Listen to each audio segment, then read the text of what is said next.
Olá, pessoal. Hoje nós iremos falar sobre os medicamentos. Vamos ver todos os conceitos geral dos medicamentos, qual que é a definição desse medicamento, tudo que inclui a área medicamentosa. Principalmente, né, quais os cuidados que devem se ter e também quais as formas de vocês utilizarem para vocês conseguirem fazer com que o paciente de vocês tenham uma medicação de forma correta. Que seja por uma confecção de uma caixa, que seja por uma planilha, né, a melhor forma para vocês utilizarem e conseguirem fazer com que o paciente tenha a tomada desses medicamentos, tanto nos horários corretos, quanto da forma correta. Então, iniciando, eu vou falar aqui um pouquinho para vocês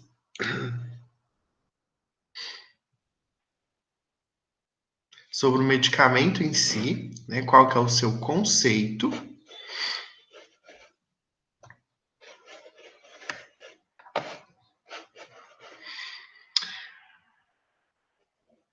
Então, aqui, né, a primeira perguntinha que eu coloquei é o que é um medicamento? Então, a gente define o medicamento, só um detalhe, quem quiser pegar um caderno, um lápis, uma caneta, para vocês irem anotando tudo que eu vou falando, fica mais fácil para vocês.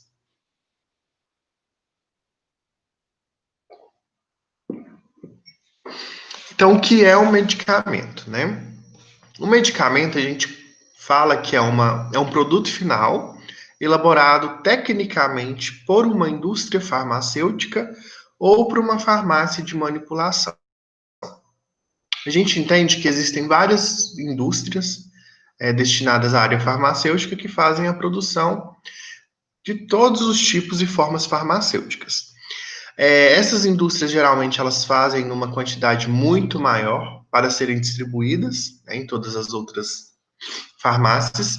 E a gente tem também as farmácias de manipulação, que são aquelas farmácias que, além de venderem medicamentos que são industrializados, elas também vendem medicamentos manipulados. E quais são esses medicamentos? São medicamentos que você chega com a prescrição, né, com uma receita. Vamos supor, você está precisando de uma pomada e o seu dermatologista passou uma pomada com determinada substância. Então, a farmácia de manipulação ela vai produzir ali aquela pomada. Então, a gente fala, né, que o medicamento é um produto final elaborado por uma desses estabelecimentos, seja ele uma indústria farmacêutica ou uma farmácia de manipulação. E qual que é a finalidade dos medicamentos? Os medicamentos, a gente fala de uma forma geral, que ele possui 4 finalidades. Ele possui uma finalidade curativa. O que é curativa? Vamos supor que você está com uma infecção e que você precisa tomar um antibiótico. Então, assim que você fizer o uso correto desse antibiótico, você vai curar essa infecção. Você não vai estar mais com essa infecção.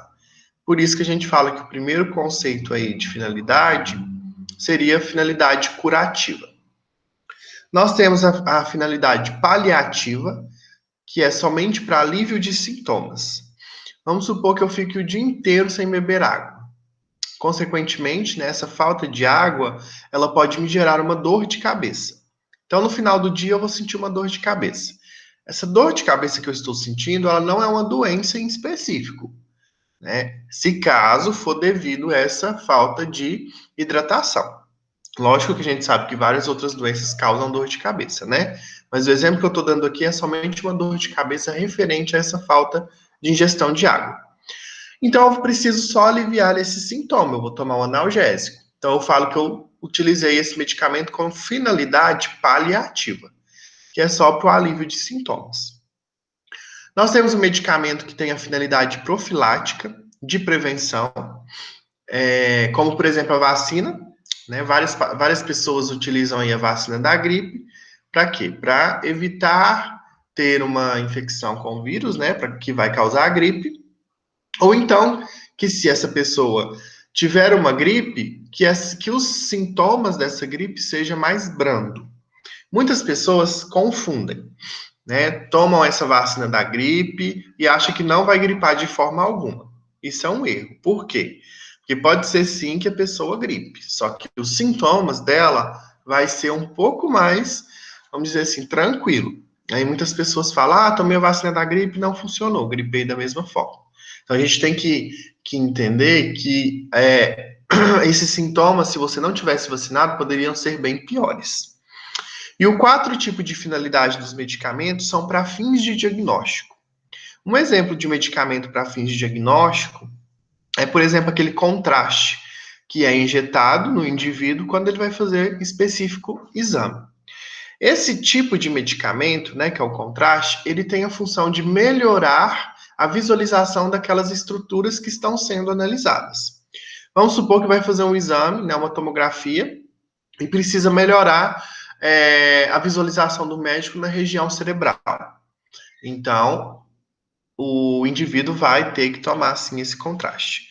Para a tomada do contraste, o indivíduo ele precisa estar com um acompanhante, né, devido a reações adversas, e precisa aí ter essas precauções. Então, os quatro tipos de finalidades do medicamento são essas: curativa, paliativa, profilática e para fins de diagnóstico. Uma perguntinha que é muito frequente entre as pessoas e várias pessoas fazem de forma errada é como tomar o medicamento. Que horário tomar? Com o que eu vou tomar? Então, a gente sempre tem que levar em consideração como foi prescrito, né? Se o seu paciente ele foi ao médico, o médico ele prescreveu um medicamento para ser tomado em determinada hora, né? Mas às vezes não são orientadas outras questões. Quais são essas outras questões? Com o que eu vou tomar esse medicamento? Eu tomo sem nada, eu tomo com água, eu tomo com leite, eu tomo com refrigerante, suco. O que acontece? O medicamento, ele deve ser consumido, utilizado com cerca de 150 ml de água. Lógico que esses 150 ml a gente padroniza, né? Não tem problema se é um pouquinho a mais ou um pouquinho a menos. Mas é necessário que seja ingerido com água. Por quê? Porque outros tipos de líquidos podem ter algumas outras substâncias e interagir com esse medicamento. Já a água, não. Então, esse paciente ele precisa tomar esse medicamento com água. Não pode tomar com leite, com café, né? Ou com refrigerante, com suco. Deve ser ingerido com água. Se ele foi prescrito para utilização de 12 em 12 horas, então quer dizer que esse paciente vai tomar esse medicamento 2 vezes ao dia. Então, se ele toma esse medicamento às 7 horas da manhã, ele vai tomar esse medicamento às 7 horas da noite, tá?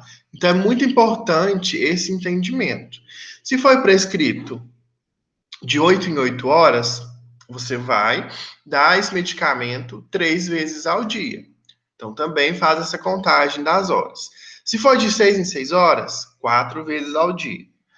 E se for por 4 horas, você vai utilizar no paciente o medicamento 6 vezes ao dia.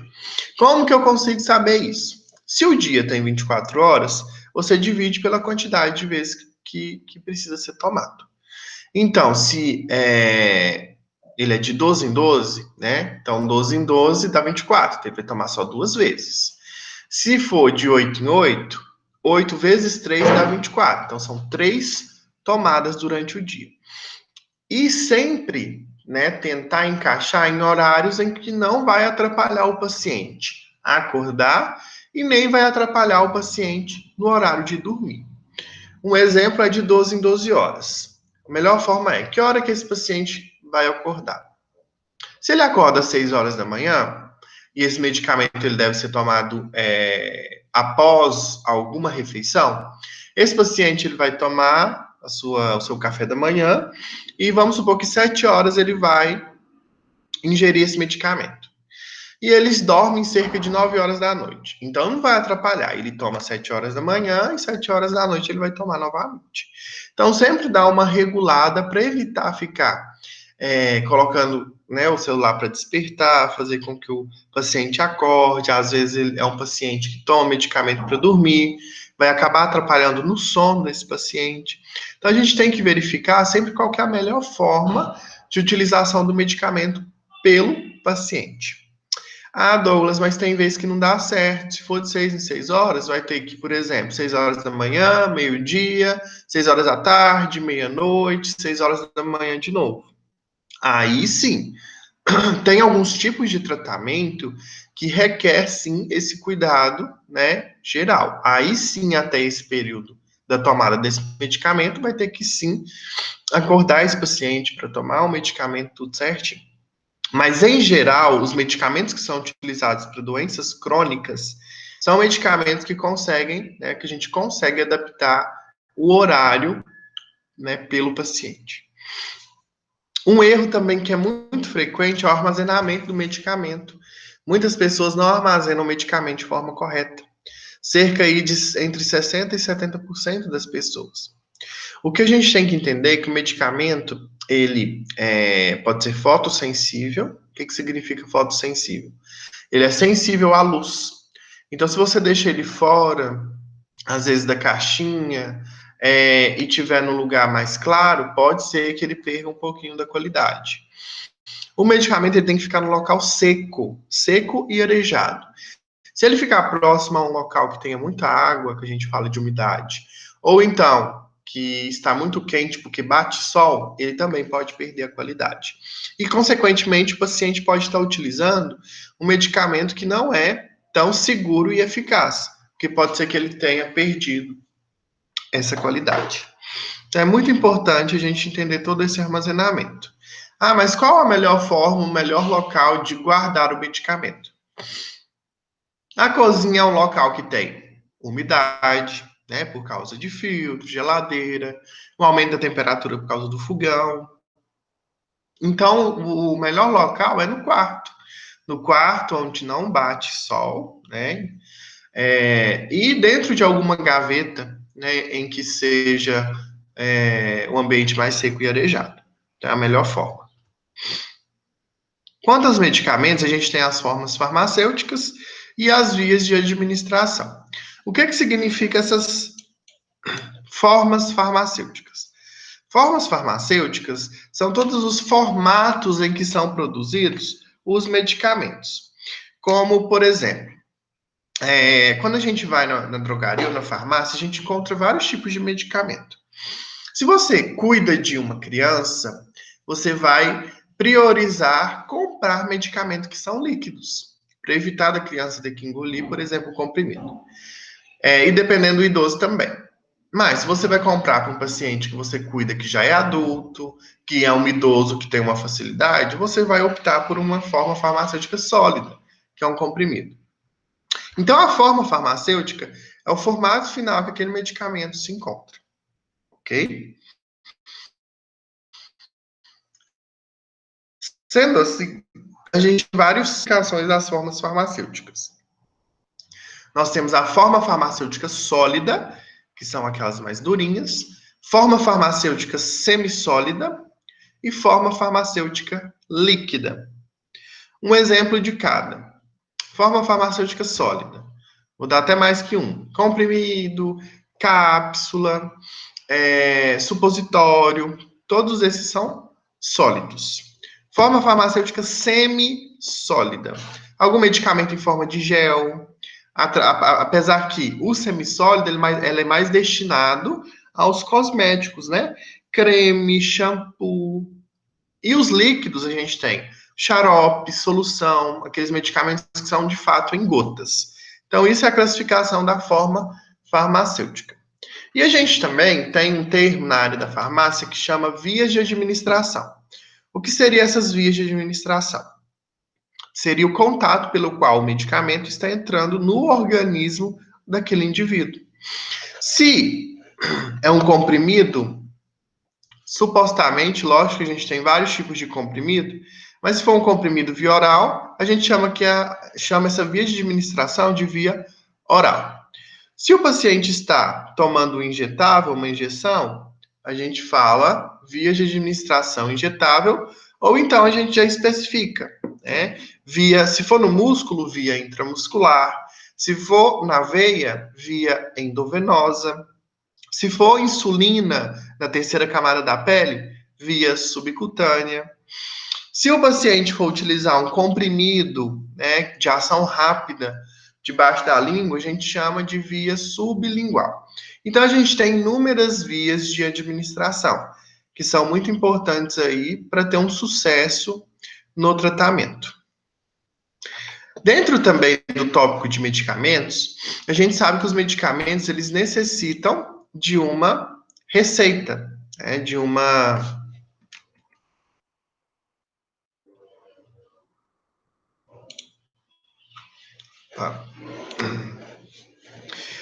receita para ser dispensado.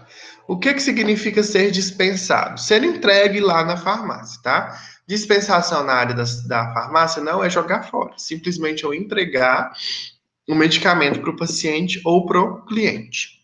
Então, a receita é importante porque ela permite que o farmacêutico, que o técnico de farmácia, ou o atendente de farmácia entregue o medicamento de forma correta. Existem vários tipos de receita, né? As receitas brancas, as azuis, as amarelas, né? Geralmente as azuis são destinadas para medicamentos que são tarja preta, as brancas são utilizadas para vários tipos de medicamento. E, além disso, tem medicamentos que não necessitam de receita, que a gente chama de MIP. MIP, medicamento isento de prescrição. Ou seja, não é necessário uma prescrição para eu entregar esse medicamento. Quais são esses medicamentos que são considerados como MIP? A gente tem os analgésicos, os antitérmicos, analgésico para dor, antitérmico para temperatura. Nós temos também os antigripais, né, que é para gripe. Então, assim, alguns medicamentos podem ser tranquilamente entregues sem uma receita. Um exemplo, né? Receita do antibiótico. A receita do antibiótico é necessário, né? E ainda essa receita ela é válida por 10 dias. Então, se você vai até a farmácia ou a drogaria tentar comprar um antibiótico e esse tempo, né, essa quantidade de dias já ultrapassou os 10 dias, não pode ser entregue o medicamento. Ou seja, se for prescrito pelo médico dia 1º, você só vai poder comprar ele até o dia 11, 10 dias. A partir do dia 12, você já não pode comprar com aquela receita. E também, né, os profissionais não podem te entregar o medicamento se caso a receita estiver rasurada.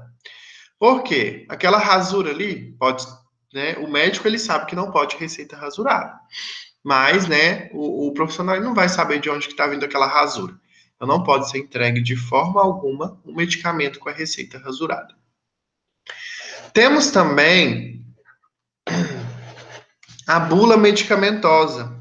Eu sempre falo que a bula, ela é um documento, né? Na verdade, ela é um documento daquele medicamento. Ali na bula medicamentosa tem todas as informações que o medicamento possui. E agora a gente vai entender todas essas informações e vamos também fazer alguns tópicos de acordo com a bula de dipirona que eu disponibilizei aqui. Então vamos entender primeiro o que tem na bula medicamentosa. Depois a gente vai passar por uma bula e a gente vai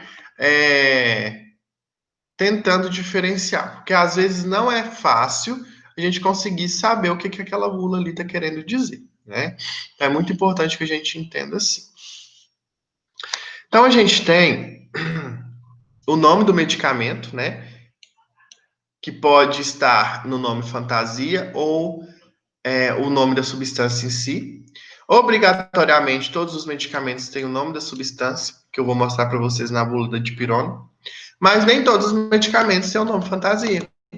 O nome fantasia são só medicamentos classificados como de referência e similar.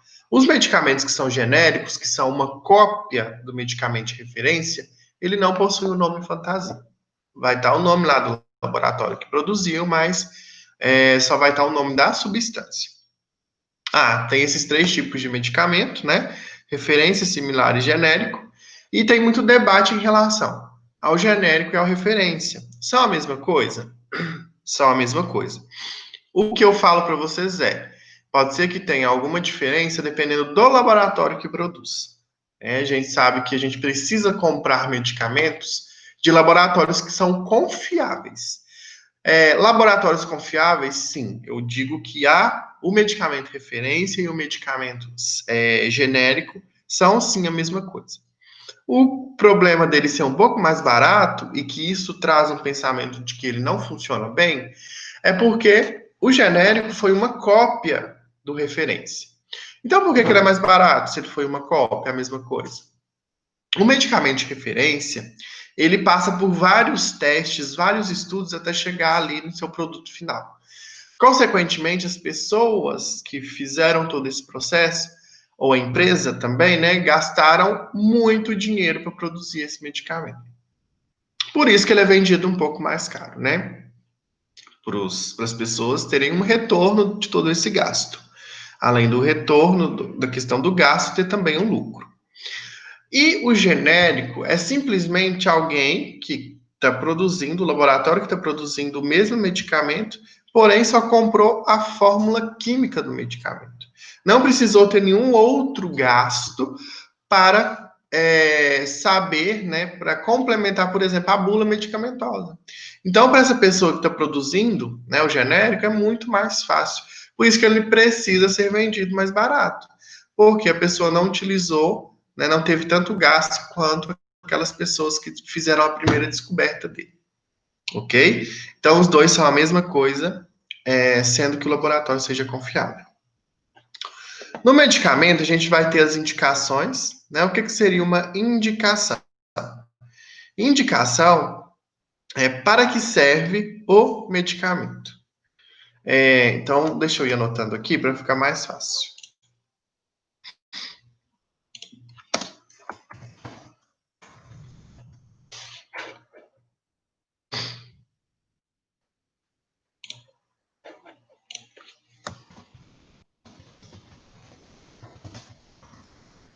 Às vezes nem sempre está como a gente fala na bula. Tem bula que está de um jeito, tem bula que vai estar de outro. Então, a indicação é para que serve esse medicamento.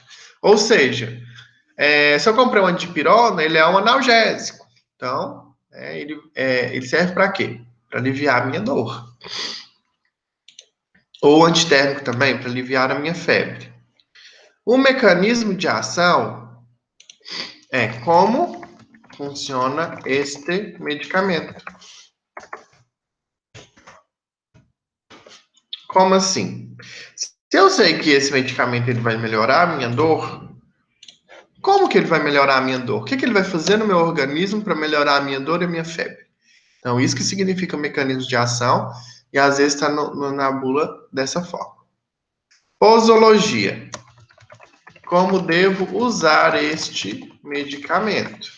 O que significa posologia? Muitas pessoas confundem posologia com dosagem, só com dosagem. E não é. Engloba tanto a dosagem, quanto o horário, quanto o período que o indivíduo vai fazer a utilização desse medicamento. Então, posologia é 50 miligramas do medicamento 3 vezes ao dia durante uma semana. Isso tudo é posologia. Se eu estivesse falando de dosagem, eu estaria falando de somente a quantidade, 50 miligramas. Reações adversas. Quais os males este medicamento pode levar? Que é aquela questão, né? Vamos supor que várias pessoas tomam o mesmo medicamento. Quando a gente está falando de reação adversa, o que acontece? Vamos supor que 30 pessoas tomaram o mesmo medicamento. Pode ser que 10 pessoas não sintam nada depois de tomar, 10 pessoas sentem uma tontura e as outras 10 pessoas têm uma alergia. Então, gente, reação adversa não é porque eu tomei e senti alguma coisa que a outra pessoa vai sentir também, não. Isso depende muito do organismo, tá? A gente tem as contraindicações, que é quem não deve tomar o medicamento. Por exemplo, vocês já devem ter visto bastante, né? Naquelas propagandas, quando a pessoa tem dengue, ela não pode utilizar qualquer medicamento. Grávidas não podem utilizar qualquer medicamento, porque o medicamento ele pode atravessar a placenta e prejudicar o bebê. Pessoas hipertensas, às vezes, não podem utilizar alguns medicamentos. Se aquele medicamento contém muito açúcar, o paciente diabético não pode utilizar esse medicamento. Então, contraindicações é quem não pode utilizar o medicamento. Superdosagem é uma dosagem maior que a permitida. O que fazer em caso de superdosagem? Se, por exemplo, vamos supor que determinado medicamento ele pode ser tomado até 100 miligramas por dia. A pessoa vai lá e toma 500. O que deve se fazer com esse paciente? A gente vai ver daqui a pouco na bula. E o armazenamento, onde devo guardar este medicamento. Pode ser que na bula esteja de outra forma, mas no geral, geralmente é isso que está escrito. Que é muito importante. Lá vai estar escrito tanto na bula quanto na caixinha. Né? Precisa ser armazenado de 15 a 30 graus. Esse medicamento ele precisa ser refrigerado. Então, tem que prestar muita atenção na caixinha e na bula medicamentosa. Tá? Então, agora, o que a gente vai fazer? Nós iremos fazer uma atividade em relação a esses tópicos aqui que a gente viu. E além dessa atividade, a gente vai também passar por uma bula, né, que é a dipirona que eu selecionei, para a gente conseguir, né, destrinchar uma bula, entender quais são as informações importantes que estão presentes nessa bula. Então, vamos lá. Eu só vou aqui apresentar a bula para vocês.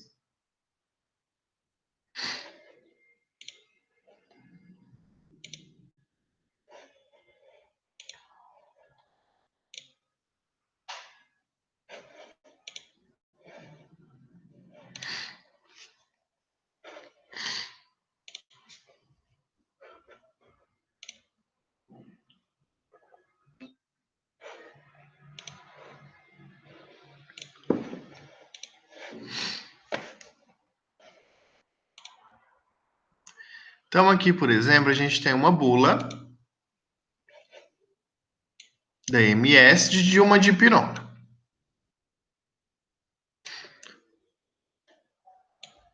Deixa eu só baixar ela, que eu acho que vai ficar melhor da gente rabiscar ela aqui para vocês entenderem melhor.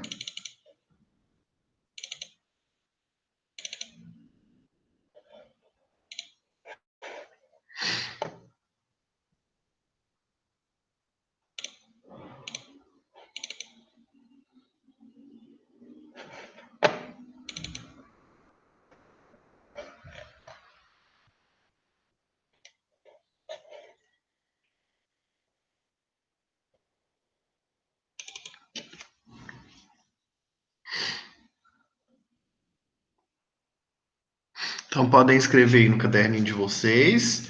Bula medicamentosa da dipirona.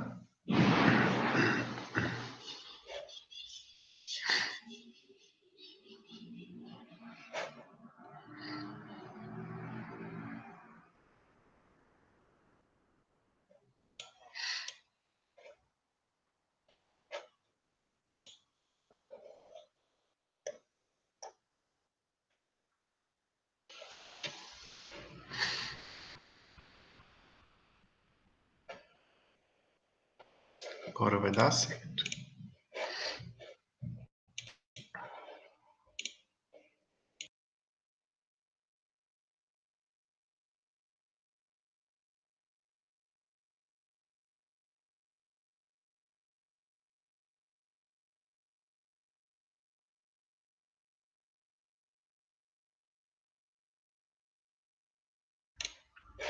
Então, agora na tela de vocês está aparecendo uma bula medicamentosa da dipirona.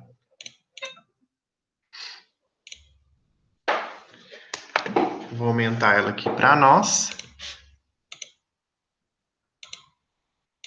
Para a gente passar uma por uma. Depois a gente vem fazendo aquelas questões. Vamos passar primeiro por ela para depois responder. Então, aqui está falando que esse medicamento ele é genérico. E a gente tem, então, o nome da substância, que é a dipirona monohidratada. Beleza.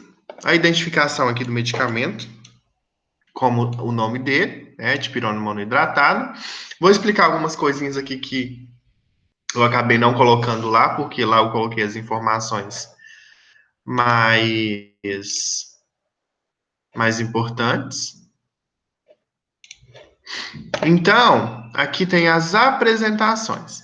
O que seriam essas apresentações?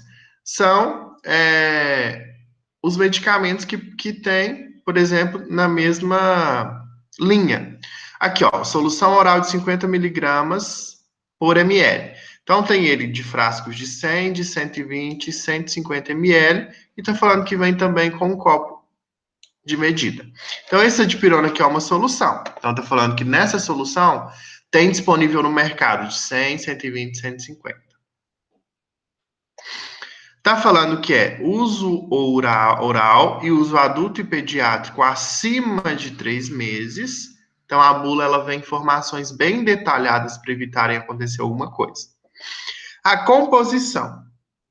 Aqui está falando que cada ml da solução oral contém a dipirona, que é o medicamento, a gente chama de princípio ativo, que é o medicamento que vai funcionar, né, de fato ali no organismo e fazer com que ocorra uma ação analgésica, que é para dor, e uma ação antitérmica, que é para febre. Então, ó, 52,703 miligramas. Veículo. Veículo é geralmente um líquido que é utilizado para dissolver essa substância. Esse QSP aqui significa quantidade suficiente para. Aqui nesse primeiro asterisco, como o primeiro asterisco está na dipirona, está falando que equivale a 50 miligramas de dipirona. Aqui, né, no veículo, está falando quais foram os veículos utilizados. Todas essas substâncias aqui. Às vezes a gente acha que o comprimido ele é feito somente ali da dipirona. Não. Olha o tanto de coisa que tem nesse comprimido. Ietelose, metabisulfito, sorbato de potássio, benzoato de sódio, ácido cítrico, o corante vermelho, que vai dar a coloração dessa solução, um gostinho de framboesa, né, essência, sorbitol, a sacarina para ficar um pouquinho mais adocicado, o ciclamato de sódio e a água purificada. Então, olha a quantidade de substâncias que tem acho que eu falei comprimidos várias vezes, nessa solução, tá? E isso serve também para comprimido, para drágeas, para todas as formas farmacêuticas. Aqui nessa bula, nessa parte 2, está falando das informações ao paciente. Só que nem todo paciente consegue entender o que está falando aqui nessa bula medicamentosa. Então, aqui, ó. Número 1. Para que esse medicamento é indicado? Que foi o que eu falei para vocês, que é justamente a indicação. Então, a indicação é analgésico, né, medicamento para dor, e antitérmico, que é medicamento para febre, diminuir a temperatura corporal. Número 2, justamente o que eu coloquei para vocês lá, mecanismo de ação. Como funciona esse medicamento, ou como esse medicamento funciona. Aqui, ó, a dipirona é um medicamento utilizado no tratamento das manifestações dolorosas e febre. Os efeitos analgésico e antitérmico podem ser esperados em 30 a 60 minutos após a administração e geralmente persistem por 4 horas. Então, aqui está falando como que esse medicamento funciona. Tem bulas que são mais detalhadas, colocam de fato o que esse medicamento vai interferir no organismo para melhorar essa dor e essa febre. O número 3 está pedindo aqui, ó, tá falando. Quando não devo usar esse medicamento? Então, ó, a dipirona ela não deve ser utilizada caso você tenha, que pode ser o mesmo que contraindicações, né? Alergia ou intolerância a alguma substância, ou até mesmo a dipirona. Quando você tem uma função da medula óssea prejudicada. Quando você tem desenvolvido o broncoespasmo, que é a contração dos brônquios, levando a chiada do peito. Porfiria hepática aguda, que é uma doença metabólica que se manifesta através de problemas de pele. Deficiência da glicose e gravidez e amamentação. Então, esses seriam os tópicos das contraindicações. Quem não deve utilizar esse medicamento. Então, a gente viu aí vários tipos de perfis de pessoas que não podem utilizar o medicamento. E aqui ainda está falando, ó, esse medicamento é contraindicado para menores de 3 meses de idade ou pesando menos que 5 quilos. Esse medicamento ele não deve ser utilizado por mulheres grávidas sem orientação médica ou do cirurgião dentista. Informe imediatamente seu médico em caso de suspeita de gravidez, porque realmente pode ser prejudicial ali ao feto. Número 4. O que devo saber antes de usar esse medicamento? Né? Que são algumas informações gerais aqui dessa bula. Não vou falar tudo porque é muita coisa, né? Tem bula que a gente abre que tem muitas informações. Mas podem ficar tranquilos que eu vou passar pelas informações principais. Então, aqui está explicando ó, a granulocitose, que é a diminuição dos números de granulócitos, que são tipos de glóbulos brancos, induzida pela dipirona, uma ocorrência de origem imunoalérgica. Então, se a pessoa utilizar esse medicamento e tiver uma granulocitose, aqui está falando por quê.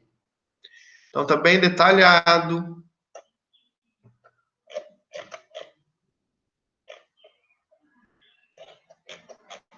Só passar para outra parte. Precauções. O que você deve tomar cuidado com esse medicamento? Com reações anafiláticas, né, com alergia, com reações hipotensivas. Por exemplo, a administração de dipirona pode causar reações hipotensivas isoladas.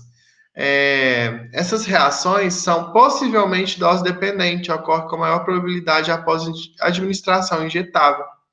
Caso você tenha insuficiência dos rins ou fígado, recomenda-se que o uso de altas doses de dipirona seja evitado. Então, aqui está falando algumas precauções que são bem parecidas lá com quem não deve utilizar o medicamento. Gravidez e amamentação. Recomenda-se não utilizar a dipirona durante os primeiros 3 meses, né, de gravidez. O uso de dipirona durante o segundo trimestre da gravidez só deve ocorrer após cuidados com a sua avaliação pelo médico. A dipirona não deve ser utilizada durante os 3 últimos meses da gravidez. Então, não pode ser nos 3 primeiros e nem nos 3 últimos. Pode ser ali no segundo trimestre, que é o 4º, 5º e 6º mês de gestação. E por que amamentação? Porque os metabólicos da dipirona são excretados no leite materno. Então, a amamentação deve ser evitada durante e por até 48 horas após a administração da dipirona. Então, ó, populações especiais. Pacientes idosos. Deve-se considerar a possibilidade de funções do fígado e rim estarem prejudicadas. As crianças que a gente viu. Restrições a alguns grupos, né, que a gente acabou de ver aqui. Alterações na capacidade de dirigir veículos e operar máquinas. Para as doses recomendadas, nenhum efeito adverso na habilidade de concentrar e reagir é conhecido. Entretanto, pelo menos com doses elevadas, deve-se levar em consideração que as habilidades para se concentrar e reagir podem estar prejudicadas.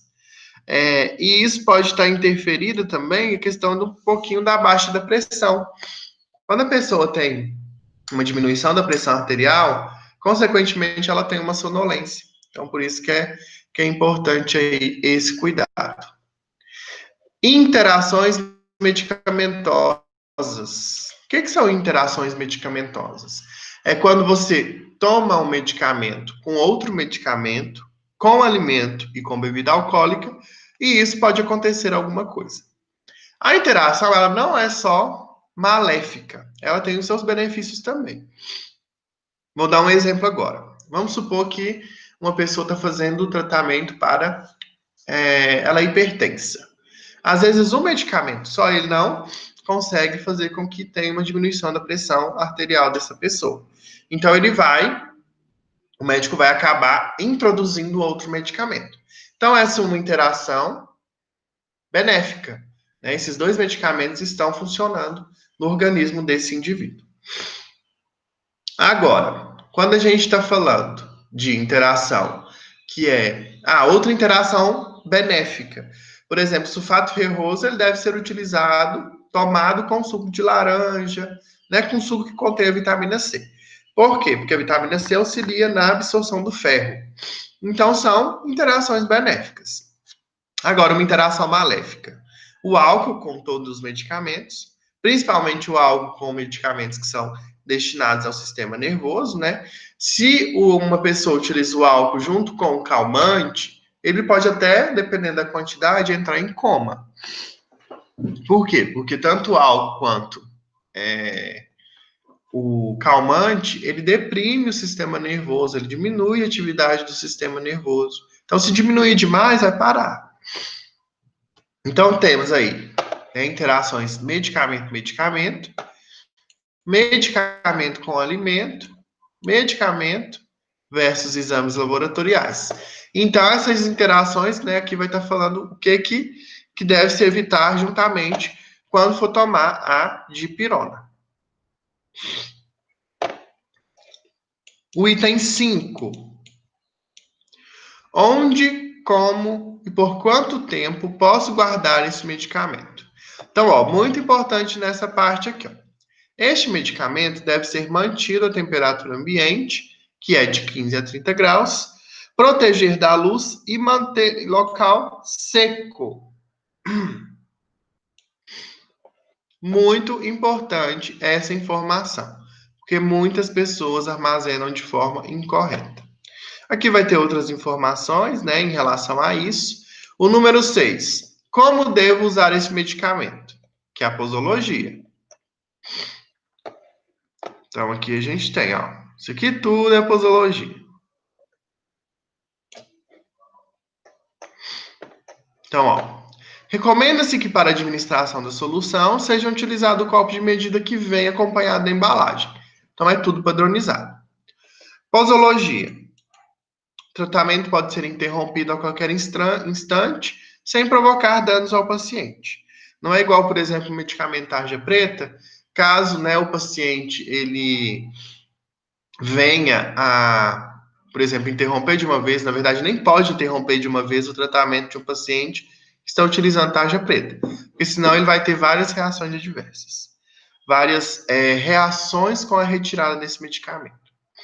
Então, aqui, adultos e adolescentes acima de 15 anos, 10 a 20 ml em administração única, ou até o máximo de 24 vezes ao dia. Então, aqui está falando do peso, da dosagem e da solução. Então, é bem tranquilo que você consegue acompanhar aqui através dessas tabelas. Aqui está falando de novo aquelas pessoas que são de risco. Número 7. O que devo fazer quando eu me esquecer de usar esse medicamento? Caso esqueça-se de administrar uma dose, administra-se assim que possível. No entanto, se estiver próximo do horário da dose seguinte, espere por este horário, respeitando sempre o intervalo determinado pela posologia. Nunca devem ser administradas 2 doses ao mesmo tempo. Diferente de anticoncepcional, não pode acontecer isso, né? Vamos supor que eu tomei de 6 em 6 horas. Então, eu deveria tomar 6, meio-dia, 6 da tarde, meia-noite. Vamos supor que eu tomei de 6 horas da manhã. Lá para as 4 horas da tarde, eu lembrei que eu esqueci de tomar o de meio-dia. Eu não vou tomar 2 doses 6 horas da tarde. Eu vou tomar a dose de 6 horas da tarde, para evitar que eu esteja tomando uma dose, o dobro, em um único momento. As reações adversas, né? Quais os males esse medicamento pode causar, né? Quais são esses males?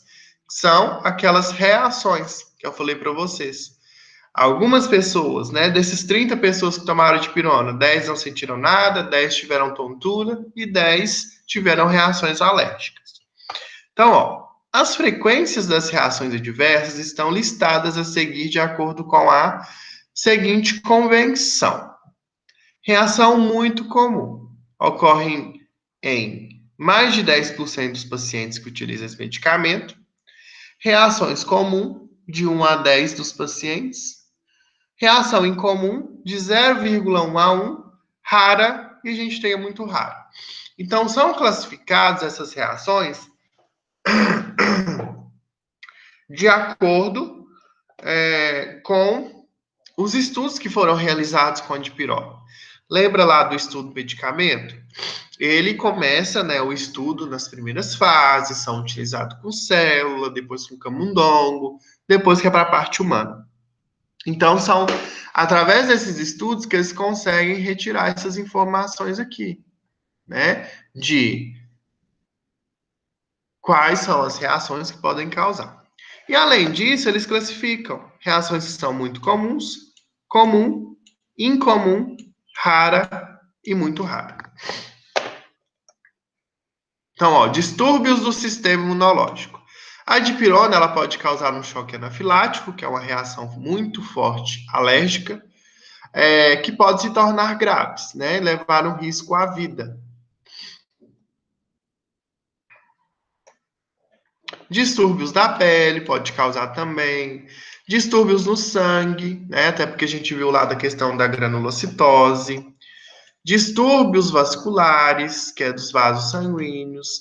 Distúrbios renais e urinários, que é do sistema renal. Aqui no item 9, o que fazer se alguém usar uma quantidade maior do que a indicada desse medicamento? Que é o que a gente fala, que eu coloquei lá no tópico de superdosagem. Então, ó, sintomas. A pessoa pode ter náusea, vômito, dor abdominal, deficiência dos rins, enfim. Olha o tanto de reação que pode acontecer com a pessoa se ela tomar mais do que necessário.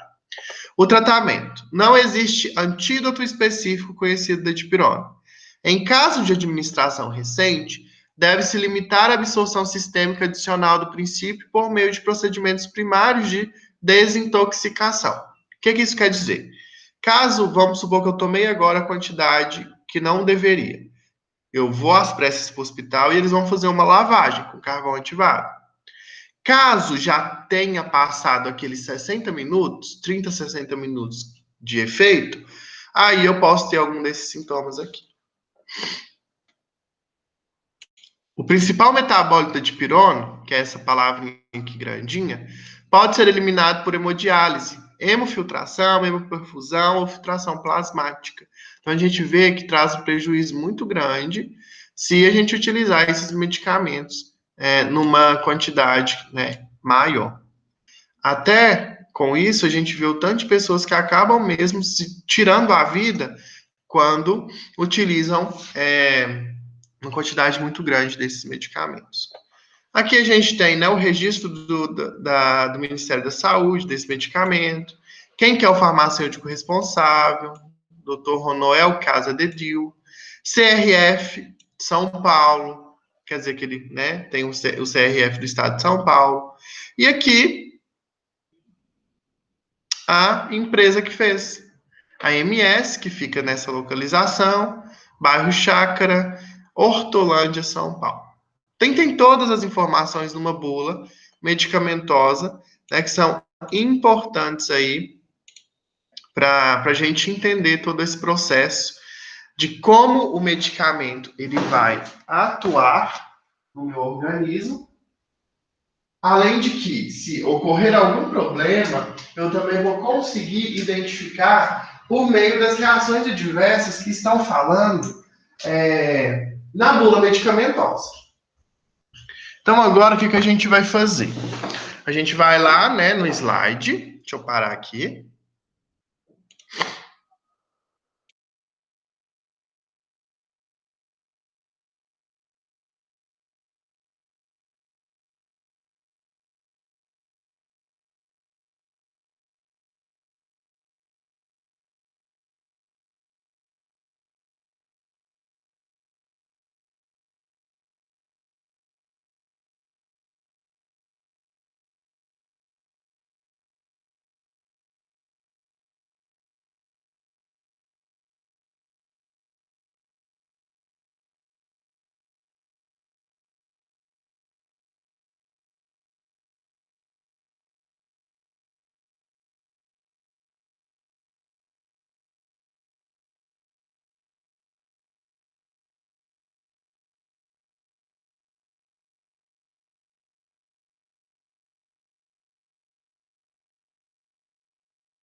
Para a gente, então, não ter que ficar trocando de material aqui, né, do slide para a bula, a gente vai comentar de novo esses tópicos aqui e vamos relembrar o que a gente viu lá na bula medicamentosa.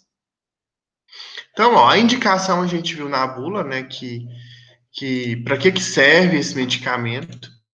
Então, a gente viu lá que a dipirona ela serve para dor e febre, ou seja, ela é um analgésico, um antitérmico.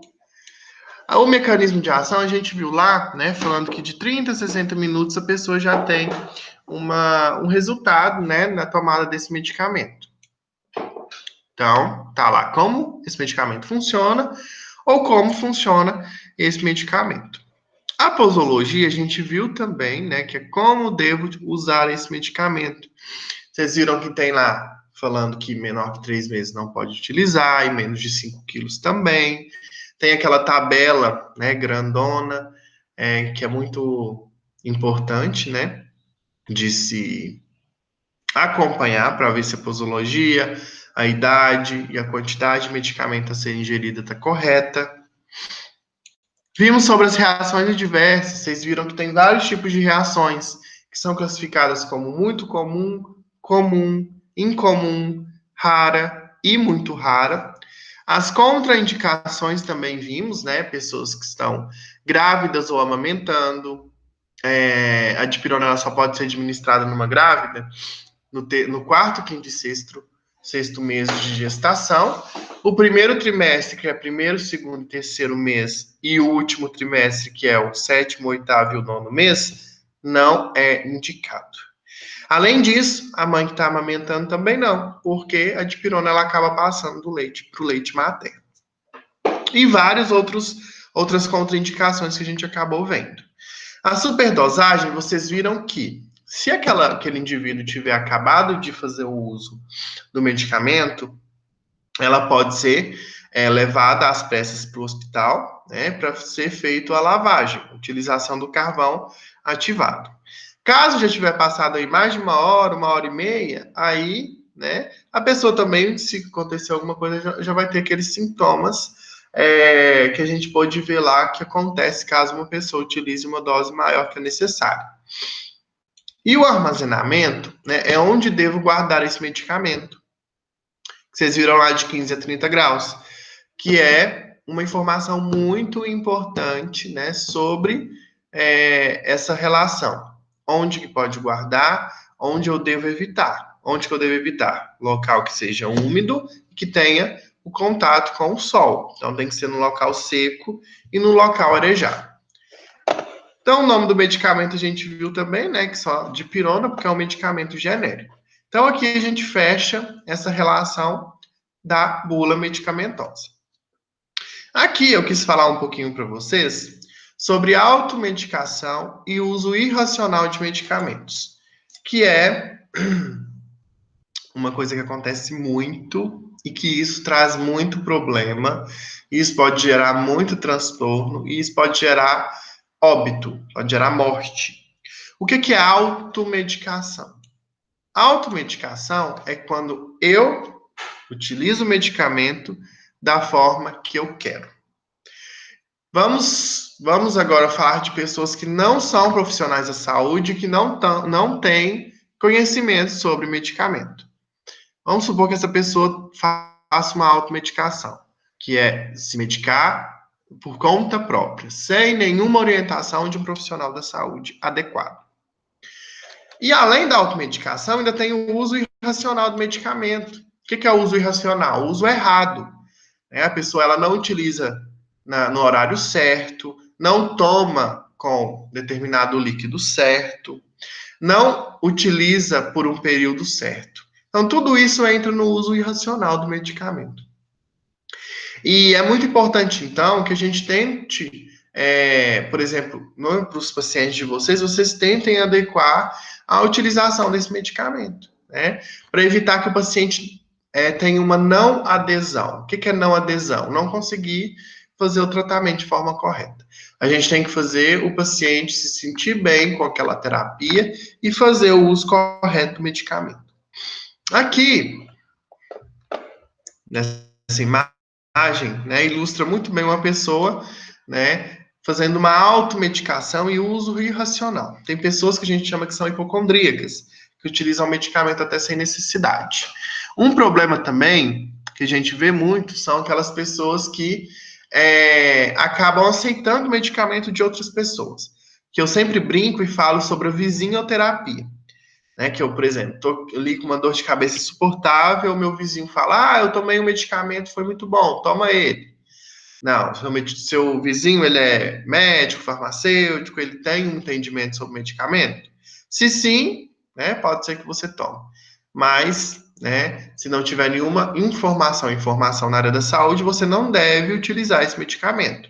Porque para ele foi bom, mas para você pode te causar uma alergia muito forte ou te levar à morte. Então é muito importante, né, o cuidado, não se automedicar, não utilizar de forma irracional os medicamentos. Aqui nessa imagem eu coloquei os medicamentos que são mais utilizados, né? Seja ele de forma adequada ou não. Os primeiros são os para dor, analgésico, para inflamação, os anti-inflamatórios, 26% são os relaxantes muscular, 19% para febre, 15% descongestionante nasal, 13% expectorante, né, para eliminar a secreção, catarro, 10% antiácido para diminuir uma azia, uma má digestão, acidez do estômago, e também 10% os antibióticos, que são para matar as bactérias. Então, muito cuidado, né? Sempre os pacientes precisam de uma orientação de um profissional adequado. E para que ocorra essa medicação correta, às vezes vocês vão ter que organizar os medicamentos certinho nos pacientes. Para você que é cuidador e também para o paciente e para a família ter uma noção de como é realizado de forma correta o uso dessa medicação. Você não vai ficar 24 horas com o paciente, sempre você vai revezar com outro cuidador, com outro familiar. Então, é necessário que você organize os medicamentos dos pacientes.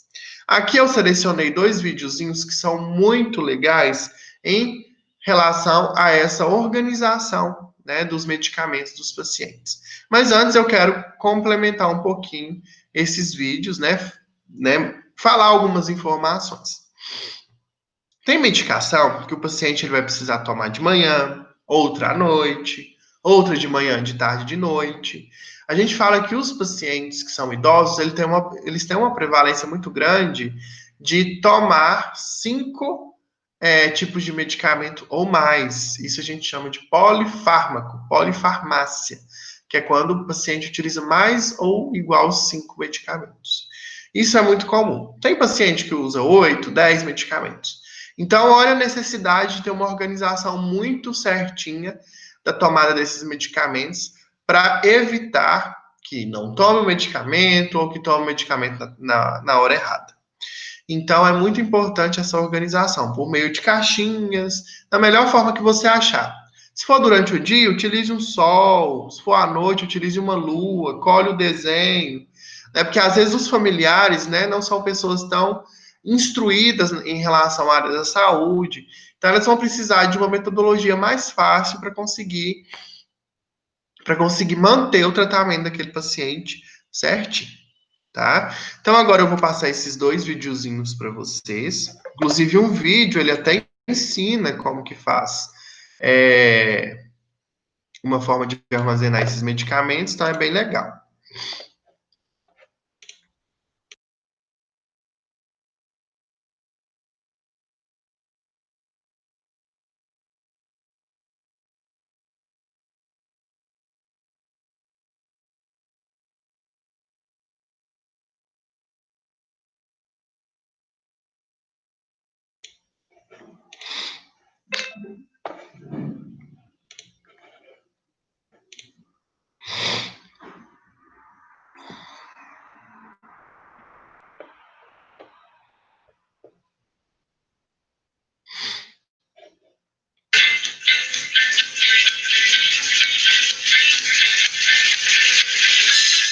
Olá, eu sou a doutora Carla Miller, eu faço geriatria clínica e preventiva. E hoje eu vim conversar com vocês sobre como organizar os remédios de pessoas idosas. Você sabia que, em média, os idosos tomam 5 ou mais medicamentos prescritos todos os dias? E em algumas situações, como no caso da doença de Alzheimer, no caso do diabetes, no caso da doença de Parkinson ou de hipertensão, esse número pode ser muito maior. E também é muito comum que eles tenham muitos médicos, uma verdadeira equipe de médicos cuidando deles, cada qual com a sua receita. E também tem uma outra situação que é muito comum. Muita gente toma remédio por conta própria. Remédios laxativos, analgésicos, vitaminas, fitoterápicos. E o médico nem fica sabendo. Essa questão dos múltiplos remédios, que nós também chamamos de polifarmácia, é uma das grandes questões em geriatria. As interações medicamentosas acontecem e podem gerar efeitos colaterais muito sérios. Quer ver? Eu vou dar um exemplo. Quem vai tomar alguns comprimidos para micose de unha e toma remédio para colesterol precisa ajustar essa prescrição. E quem está fazendo quimioterapia, se tomar determinadas vitaminas, vai diminuir a eficácia do tratamento oncológico. Então, é importante que pacientes, cuidadores, famílias e médicos se tornem uma verdadeira equipe, tentando evitar de qualquer modo algum problema relacionado à medicação. Uma primeira situação é discernir o que é medicamento de uso contínuo. Quais são os medicamentos que têm um prazo para terminar. Por que eu falo isso? Porque em doenças crônicas como hipertensão arterial, diabetes, é vital, é fundamental que se dê continuidade do tratamento, porque é só isso que consegue evitar as consequências negativas da doença. E para organizar, enfim, os remédios diários do paciente, tente juntar esses remédios com as refeições. Passar o dia inteiro, de hora em hora, tomando remédio é muito chato. E você pode agrupar alguns remédios em cada refeição e tomar ao longo das refeições. Se você tiver dúvida se isso é possível, pergunta, confira com o médico, pergunte para o médico. Eu quero mostrar um mapa que eu acho muito útil para organizar as medicações. Cada coluna é o momento do dia. Jejum, café da manhã, almoço, lanche, jantar e ao deitar. E cada linha é um nome de um remédio. Aí você fica com uma visão clara de todas as tomadas de uma vez só. É super fácil de fazer. Pode ser feito à mão, pode ser feito no computador e deve ficar pendurado à vista de todo mundo, pendurado na porta da geladeira, junto da caixa de remédio, na gaveta, junto das receitas, deve ter uma cópia com alguém da família. Isso é bem legal. Conheça mais sobre cada remédio. Entender a finalidade da medicação, por que ele foi prescrito. Saber a dosagem, a frequência, o número de vezes que o paciente toma por dia. Tudo isso é importante. Saber os efeitos colaterais mais frequentes. Todas essas informações vão ajudar você a organizar melhor. E peça instruções claras de como ele deve ser usado. O médico vai dar essas instruções. Uma outra dica que eu quero dar é: tenha uma ficha médica do paciente sempre à mão. Todos os profissionais de saúde têm que ter acesso a essa ficha. E ela deve acompanhar o paciente em cada consulta. Nessa ficha médica, deve ter escrito as medicações que ele toma, as alergias, as vacinas com as datas, as cirurgias que ele já foi submetido, os tratamentos que ele já fez. Se ele teve algum efeito colateral, algum remédio, ou se ele não se deu bem com algum remédio, é importante ter isso anotado, saber qual remédio e qual foi o efeito ruim, porque isso vai fazer parte das decisões terapêuticas lá na frente. E deve ter também a história pessoal de saúde da pessoa, história familiar. E eu recomendo que se faça uma versão digital, Por quê? Porque isso é muito mais fácil de ser atualizado. Importante se certificar que compreendeu toda a prescrição médica antes de sair do consultório. Isso é fundamental para você saber organizar, conseguir organizar bem as medicações do paciente. Gente, por hoje é isso. Um beijo de coração. Então, pessoal, vocês viram quanto é importante algumas informações, né? Que foram passados aí por essa médica. O que acontece? Você precisa entender para que o paciente está tomando aquele medicamento. Se ele sentir alguma coisa diferente, você mais ou menos ter uma noção se isso pode ser pelo medicamento, se isso pode ser por algum outro problema. Sempre estar atento, né, com o paciente, se ele está tendo algum outro problema também. Vamos supor hipertensão, né? Você está aferindo a pressão do paciente e você vai ter aí um resultado. Todos os dias você vai aferir e você vai ver, ó, não, a pressão dele está mantendo 12/8, 13/8, enfim, menos que 14/9. Então, isso quer dizer que o tratamento está funcionando bem, que você está utilizando, né, que o paciente está utilizando o medicamento de forma correta. Então, isso é uma adesão ao tratamento, ou seja, o paciente ele está tomando de forma correta e tendo um resultado positivo na terapia.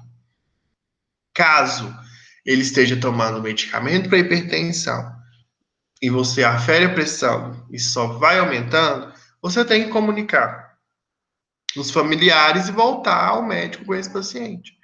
Por quê? Porque essa forma de tratamento não está adequada, não está tendo uma adesão. E essa não adesão, às vezes, nem é porque, por mais que você esteja dando corretamente o medicamento para o paciente, essa não adesão pode ser que não está funcionando para ele, para o organismo dele. Então, é muito importante que, além de você estar atento com a medicação do paciente, para que ela serve, a dosagem, possíveis reações adversas, armazenamento, contraindicação, você também ficar de olho no histórico de evolução desse paciente. Se ele está melhorando, se ele está piorando. E sempre deixar à vista mesmo, né? E bem claro como deve ser tomado esses medicamentos. Para os familiares, quando você não estiver presente, os familiares conseguirem continuar, né, dando esse medicamento de forma correta. Em relação ao que a médica disse, né, sobre adequar os medicamentos juntamente com as refeições, isso é necessário perguntar ao médico primeiro. Porque às vezes o medicamento ele não pode ser ingerido juntamente com refeição. Às vezes ele tem que ser em jejum, ou 1 hora, ou antes, depois, ou antes do almoço. Então, essa informação é necessário afirmar com o médico para ele te falar sobre essa conduta. E além disso também, às vezes 2 medicamentos eles têm uma interação, então eles não podem ser administrados no mesmo tempo. Isso também é importante confirmar com o médico, tá? Agora, para a gente ir finalizando, eu vou passar o segundo vídeo, que eu achei muito legal também, e vou passar agora aqui para vocês.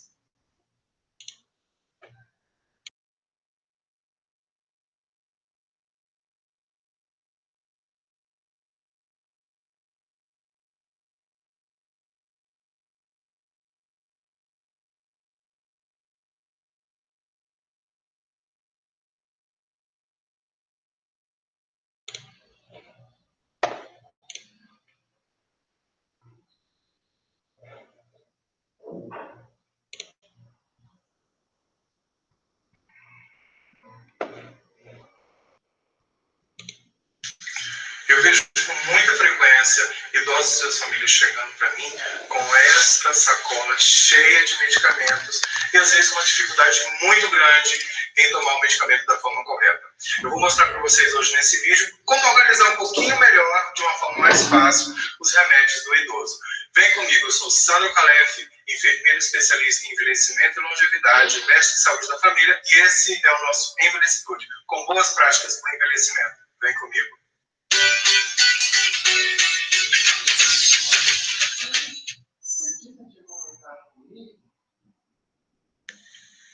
Então, pessoal, certo tempo eu fiz uma live falando sobre como organizar um pouquinho melhor os remédios do idoso. Eu sei que às vezes muito medicamento, que eu vejo muito acontecendo isso com idosos, com idosos que eu atendo, podem confundir na tomada, no horário, repetir medicamento, deixar de tomar outro. E essa sacolinha aqui, às vezes, é o que eu recebo muito, com um monte de medicamento, que o idoso muitas vezes não sabe para que serve, como tomar, quando tomar, e se ainda precisa continuar tomando. Então eu vou trazer para você aqui nesse vídeo hoje uma solução com 3 variações diferentes de como organizar um pouco melhor os remédios do seu idoso, ou até mesmo organizar o seu medicamento, porque às vezes a gente fica um pouco perdido com a quantidade de medicamentos que o idoso toma. Não é o normal, mas é comum, tá? O idoso ele fazer uso de uma quantidade um pouco maior de medicamento do que o jovem, né? E quando ele toma uma quantidade superior a 5 medicamentos, a gente dá o nome de polifarmácia. E às vezes essa polifarmácia ela confunde muito o idoso e também gera uma série de consequências se esses medicamentos não forem tomados da forma adequada, né? Como, por exemplo, horário, organização dos horários desses medicamentos. Alguns medicamentos só podem ser feitos de dia, outros medicamentos só podem ser feitos à noite, alguns outros só podem ser feitos antes ou após alimentações.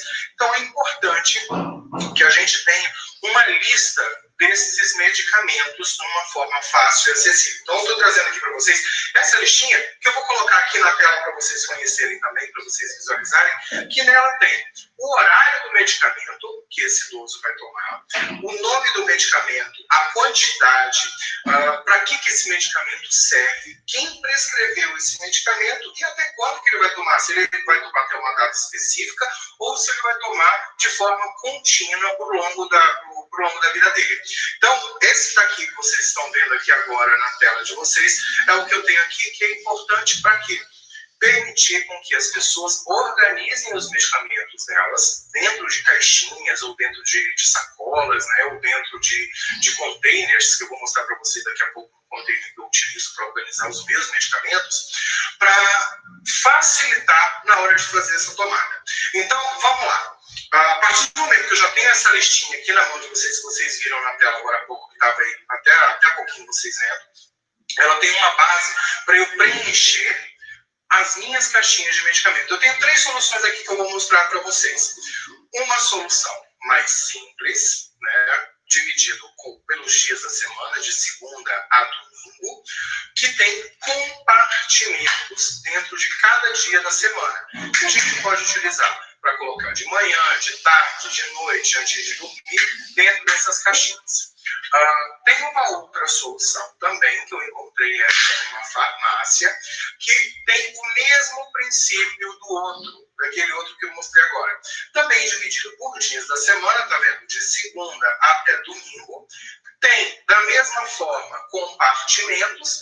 Esses compartimentos, manhã, meio-dia, tarde e noite, onde a gente vai colocar esses medicamentos para serem tomados. E existe também uma solução criativa. Se você não gostou desse, se esse aqui você achou um pouco mais caro, você pode preparar dentro da sua realidade a sua caixinha de medicamentos. Essa aqui foi eu mesmo quem fiz. Tá? Utilizei caixas de fósforo, utilizei manhã, tarde e noite, mas você pode colocar quantas pilhazinhas você quiser, e cada pilhazinha dessa aqui representa um dia da semana. Eu fiz aqui situando só segunda e terça, mas a gente continua para o restante da semana. E eu vou preenchendo esses medicamentos.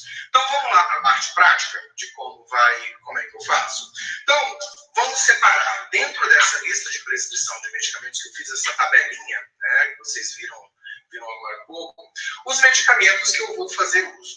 Então, é importante, vamos utilizar essa caixinha, mas o princípio é o mesmo para todas as outras caixinhas.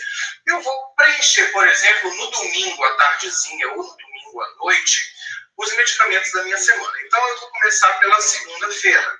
Então, eu já deixo ela aqui de fora na minha segunda-feira. É muito importante também que a gente faça a limpeza dessas caixinhas, porque, afinal de contas, a gente vai colocar medicamento aqui dentro. Então, um pouquinho de algodão com álcool para a gente poder limpar por dentro, sempre limpar de dentro para fora, porque de dentro é a parte mais limpa que vai ficar, né? A gente vai ficar em contato com o medicamento. Limpo de um algodão, uma bolinha de algodão com álcool, né? Limpo de dentro para fora e depois limpo a parte de fora da caixinha. Então, para cada dia que eu for utilizar, eu vou limpar a minha caixinha. Isso é importante porque a gente, afinal de contas, está colocando medicamento aqui dentro. Então, por que eu tenho essa lista? Essa lista é importante para quê? Para eu seguir. Nessa lista aqui, eu utilizei um exemplo. Por exemplo, vamos colocar aqui na minha listinha de segunda-feira, amanhã, eu vou pegar a minha tesoura, vou cortar a cartela, tá vendo? Quanto mais justinho eu puder cortar, melhor para poder caber o medicamento. Às vezes tem uma quantidade grande de medicamento. Eu venho aqui, na minha listinha eu coloquei o exemplo para de manhã, botei aqui o pantoprazol. Então, só tenho de manhã este medicamento. Automaticamente eu venho, já coloquei o medicamento todo, fecho o horário manhã. Aí isso em jejum, né? E eu ainda tenho, por exemplo, aqui outro blister, dizendo também que eu tomo pela manhã, só que não em jejum, a hidroclorotiazida, né? Supondo eu venho aqui, corto a cartelinha, corto o comprimidinho. Então, a partir do momento que eu corto, pessoal, às vezes eu não enxergo mais o nome, por isso essa listinha é muito importante. Eu venho aqui pela manhã e coloco a hidroclorotiazida. Fechei. Então, os medicamentos da manhã já estão. Estão vendo que os outros estão abertos? Significa que esses aqui eu tenho que preencher. Ao meio-dia, que eu coloquei aqui, almoço, tem o meu AS. Eu vou fazer a mesma coisa. Vou cortar a minha cartela, tá? Vou tirar o comprimido daquele horário do meio-dia, do horário de almoço, e venho aqui, ó. No horário meio-dia, coloco o meu AS e fecho a cartelinha. À tarde, eu tenho nebulização. Aqui eu coloquei uma nebulização, então ela está aqui na minha cartelinha, eu vou colocar a nebulização aqui dentro. Então, eu já deixo fechado. E à noite, tem a prescrição de simvastatina. Eu também venho aqui, corto a minha cartelinha, tiro o meu medicamento simvastatina e coloco ele na caixinha noite. Pronto. Os medicamentos do dia de segunda-feira já estão aqui dentro e eu coloco aqui na caixinha segunda-feira e fecho. Vou agora preparar o da terça, depois eu preparo o da quarta, da quinta, da sexta, do sábado e domingo. Então, o que eu faço? Supondo que na segunda-feira, né, que hoje seja segunda-feira, se esteja assistindo na segunda-feira, eu vou tirar o meu medicamento e vou tomar o meu medicamento da manhã. Tomei o medicamento, volto com ele para cá. Isso eu vou fazendo, tomo o medicamento do meio-dia, aí se eu tomo o medicamento à tarde, eu tomo o medicamento da noite. Ok. Eu volto com essa caixinha para dentro da caixa maior? Não, eu deixo ela guardada em algum lugar, porque significa que o medicamento da segunda-feira eu já tomei ele todo, eu vou tomar ele na terça. Então isso vai me organizar e vai me ajudar muito na organização. Outra dica bacana, e esse aqui é o mesmo princípio para essa caixinha, o mesmo princípio para essa caixinha. Outra recomendação que eu faço é que a gente tenha também em casa, para não deixar dentro dessas sacolas, às vezes que fica muito feio, né, muito bagunçado, a gente às vezes perde o controle do medicamento, não sabe quais são os que tem, essas caixas container. Essa caixa container aqui ela é muito bacana, porque ela me permite colocar os meus medicamentos dentro das caixas deles. Então eu tenho uma primeira divisória que eu posso colocar meu termômetro, meus medicamentos em gotas, meus colírios, minhas pomadas, algum spray de garganta que eu utilize para voz. E a parte de baixo desse container, eu posso colocar o quê? Os meus medicamentos. Ao invés de deixar ele dentro da sacola, eu coloco esses medicamentos em caixa aqui dentro, né, do meu container. Então, eu deixo de utilizar a sacola e coloco este medicamento aqui dentro e vou fechar aqui, colocar a minha prateleira da sacola, coloquei aqui no lugar errado, e fecho de uma forma organizada. Então, eu já deixo próximo o meu container com os meus medicamentos e deixo também a minha caixinha de medicamento da semana. Aqui é o meu estoque e aqui é aquilo que eu vou utilizar durante a semana. Então, pessoal, espero que vocês tenham gostado desse vídeo sobre a organização da caixa de medicamentos, da caixa de remédio do idoso, que tenha sido muito útil para vocês, que vocês consigam utilizar esse conhecimento novo para facilitar a vida de vocês. Se você curtiu, que eu acho que você curtiu bastante esse vídeo, deixe seu like aqui embaixo. Se ainda não se inscreveu no Envelhecitude no YouTube, se inscreva e marque essa sinetinha que está aqui para você receber também as notificações dos vídeos novos que vão chegar para você. E conheça também o nosso site do Envelhecitude, que é o www.envelhecitude.com. O meu Instagram é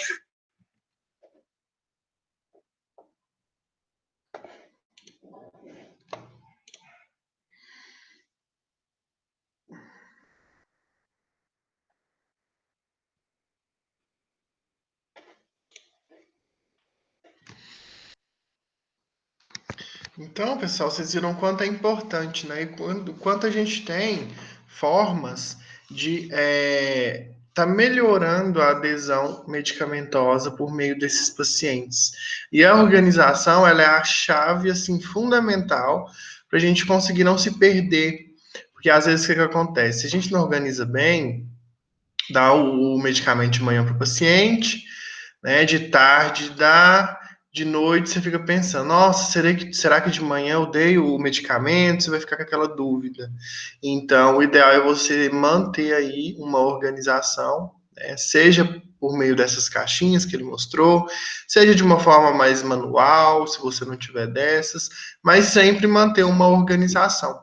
E junto com essa organização, sempre manter também uma relação de armazenamento correto desses medicamentos.